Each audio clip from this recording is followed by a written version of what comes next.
Hello mga kagrasya, hindi madali ang buhay abroad. Ang akala ng iba, porket abroad ka mayaman ka. Porket abroad ka, marami kang pera. Pero hindi nila alam, ang pera dito ay hindi pinupulot. Ang pera dito, pinaghihirapan para lang magkaroon kami ng sahod.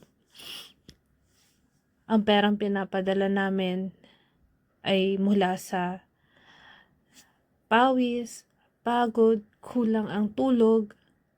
Ganyan ang mga buhay namin dito abroad. Kaya bawat sentimo na meron kami, pinagpagura namin yon. Bawat sentimo na pinapadala namin, binibigay namin, sana bigyan din ng halaga. Sana may mapuntahan. Gusto man namin makasama ang pamilya namin, hindi. Dahil nandito kami sa abroad. Napakasakit isipin na tuwing may sakit ka, masakit ang katawan mo, walang aalalay sa'yo. Dahil mag-isa ka lang dito, ginusto mo daw ang buhay na ganito. Hindi namin pinili ito. Pumunta kami dito para sa kinabukasan namin.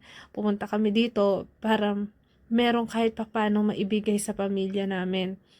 Hindi madali ang buhay abroad. Yung iba, paswertihan na lang. Yung iba, minamalas din. Walang perang napupulot sa pag-abroad.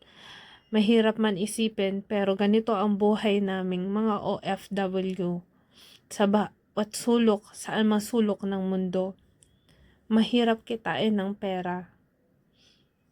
Mahirap din ang aming buhay dito na wala kasama.